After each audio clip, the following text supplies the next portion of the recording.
Hello, we have with us Ambassador Anil Wadhwa, a veteran diplomat who served as Secretary East India's Ministry of External Affairs. He also served as India's ambassador to Thailand, Oman, and Italy, among others. Ambassador Wadhwa, Malaysia is hosting probably the largest uh, gathering of world leaders in the summit format of ASEAN and East Asia summits. Uh, and apart from the leaders of ASEAN countries and East Asia Summit, there are special invitees as well. How do you look at India's role and contribution in ASEAN? And the more important question is Prime Minister Modi, although he may not be physically present there, he will address the meeting virtually. What uh, statements are you expecting from it? What will be the key focus areas of Prime Minister's address? So, Manish, I think first of all, Malaysia, as the current chair of ASEAN, is actually seeking to ensure some centrality to this grouping's role while focusing on stability and economic recovery for the ASEAN. And India will look to reinforce its Indo Pacific presence. It also will look to rejuvenate its trade and strategic ties with ASEAN and also recalibrate its equations, if it can, with the United States, China, other key players, because many of them are going to be there at these meetings. Now, for India, first of all, maritime security is a key focus. India has proposed the 2026 as the ASEAN India Year of Maritime Cooperation. So that underlines its role in ensuring freedom of navigation, sustainable fishery, and regional disaster management. There's also a shared anxiety that India has with the ASEAN countries over China's assertiveness in the South China Sea. So ASEAN states also see some value in India's quiet capacity building and support and its non-provocative naval presence. Also, its continued funding for joint capacity building projects and coastal security workshops that it has carried out in the past. Let's recall what has happened between India and ASEAN as far as trade and investment is concerned. And since 2022, we have seen that there's been a review and an attempt to modernize the ASEAN India Trade and Goods Agreement. The aim is to do this by 2025. So India would look to actually firm up those timelines. Our trade was about 123 billion in 2024-25, and bilateral investments were about 156 billion dollars from ASEAN into India, and about 56 billion dollars from India into ASEAN. But these are largely concentrated on Singapore, so there is a need for diversification there. And also, India would like to make sure that in future, once the trade review is completed, the focus shifts to tariff simplification and digital trade facilitation, e-commerce, there's liberalization of services, and also integration of value chains in the emerging sectors like electronics and EV components and pharmaceuticals. Third is the greater cooperation that India looks to with ASEAN in its production-linked incentive schemes. So these would mean that India is looking to attract investments from ASEAN in areas like electronics, solar modules, and pharmaceuticals, so that it can strengthen its supply chains with the grouping. Now, this has become very necessary because, as we know, India is not part of the RCEP or the CPTPP, and the current Trump administration seems to have abandoned, further progress under IPEF countries of the region. Third, of course, is our connectivity focus, and here both the flagship projects of India with ASEAN, which is the India-Myanmar-Thailand trilateral highway, and the Kaladan multimodal project, they've all suffered because of instability which has happened in Myanmar and now in Bangladesh. So I think India will focus more on payment interoperability and also digital public infrastructure partnerships. It would also look to find new synergies in the India's Indo-Pacific Ocean Initiative and the ASEAN outlook on Indo-Pacific. So that includes things like defense exercises and also sponsoring coastal defense, some maritime domain awareness and intelligence sharing with countries who are like-minded, like Indonesia, like Singapore, like Vietnam. Then, of course, we have specific areas of cooperation which India would look for, like green energy, disaster management, and this is all supported by the Indian government funds. This time, I think we will see some new announcements on quick impact projects, quick impact development projects, initiatives in solar energy, and also maritime cooperation. What do you think would be major outcomes of the summit there, in the Kuala Lumpur, independent of India's calculations and expectations? Yes, so I think the focus of this summit is, stability, to bring about stability, political stability as far as ASEAN itself is concerned, and also to do as much as possible for economic recovery. Why this is important now is because most of the ASEAN states have suffered somewhat from the tariffs that the Trump administration has imposed on them. They're all export oriented economies. And for them to recalibrate becomes very important. So mutual cooperation becomes that much more important.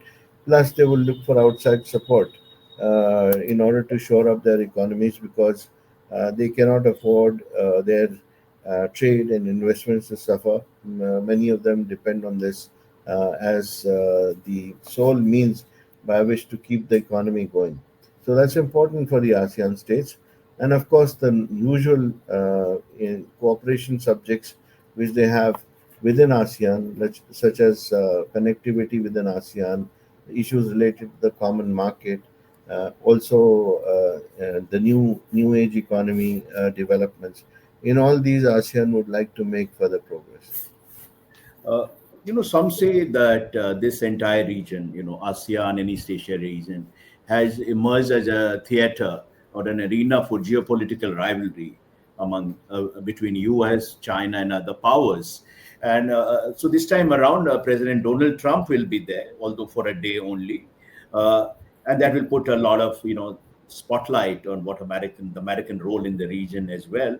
How do you look at Trump's participation in the East Asia Summit? And my larger question about U.S.-China rivalry and what it means for the region. So I think, Manish, I think the focus seems for President Trump seems to be a meeting with President Xi Jinping, and that seems to be happening on the sidelines of the APEC summit, which is from the 31st of October to the 1st of November. And apparently, President Trump is not going to stay for the main APEC summit.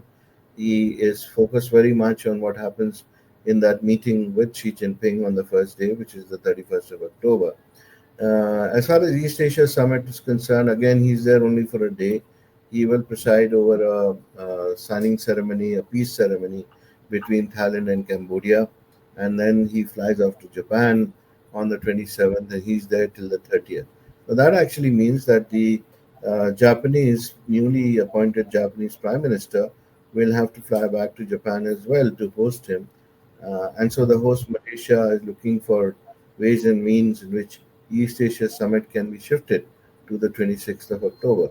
So whether or not that happens, I think the focus seems to be very much on finding that equilibrium with China, and that has become important because there is a issue with regard to tariffs and technology trade, which could potentially actually unsettle the ASEAN partners also, who are now becoming quite wary of the US unpredictability.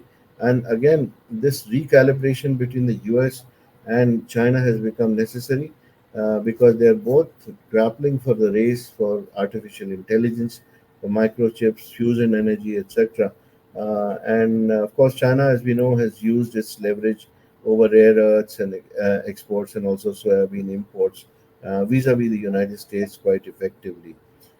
So, given all this, I think there is a certain amount of unpredictability on what the US role is going to be going forward as far as the ASEAN countries is concerned and their presence and actions in the Indo Pacific are concerned. So, against this backdrop of so-called geopolitical rivalry among big powers, India is now the world's fourth or fifth largest economy, depending on how you calculate it. And probably many ASEAN countries also look at India as some sort of balancer. Do you agree with that? That India can play a bigger role in the geopolitical sense as a net security provider, as a balancer of sorts? So I think in the current scenario, India is seen as a steady and autonomous partner, and so it's become more valuable, I think, to both ASEAN and other regional actors like Japan and Australia. And also at Kuala Lumpur, I think India's objectives would be to just reinforce the maritime trust and maintain a strategic balance, and that aligns itself with the instincts of the region with stability. So India can play a much larger role, but India will have to take some initiatives for this purpose.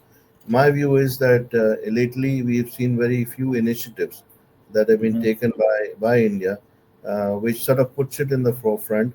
And I think India needs much more of an economic presence in the region. It has to look once again at ways and means in which it can collaborate with ASEAN partners, especially in creating value chains. Some analysts would say that the economic partnership between India and ASEAN is performing way below potential. There is so much more the two sides can do, especially in terms of investments. Uh, ASEAN investment in India are not all that great and needs to be scaled up. And in fact, both ways. And of course, we are doing that review of FTA and all that. How do you look at the future of India-ASEAN economic partnership? And what are the new frontiers we could be looking at?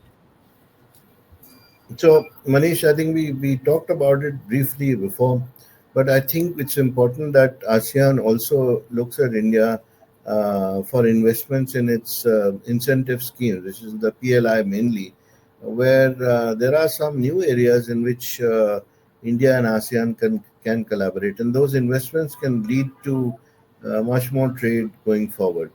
Now, one can, of course, argue that ASEAN looks for investments in its own countries and not so much investments outside. But I Mhm. think Singapore has proved that this is a contrarian view which succeeds. For example, Singapore has been a very successful investor into India, and similarly, India has invested quite a bit in the Singapore economy.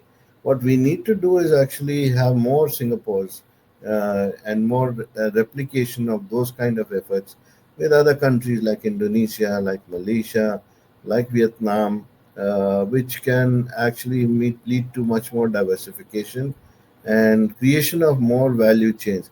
I think India is not integrated enough into the ASEAN economies and vice versa. And if you compare what India has done to what the Chinese economy has done in ASEAN states, you will find there is much more integration. And that sort of helps in terms of crisis situation that has happened now, for example, in days of tariffs, where diversification is the key. And if not one market, then the other market can be relied upon. And also the dependence on one particular country, and in this instance, many countries are dependent on China for getting sourcing of critical components, for instance. If there is diversification with the ASEAN countries and India, then that situation can be avoided going forward.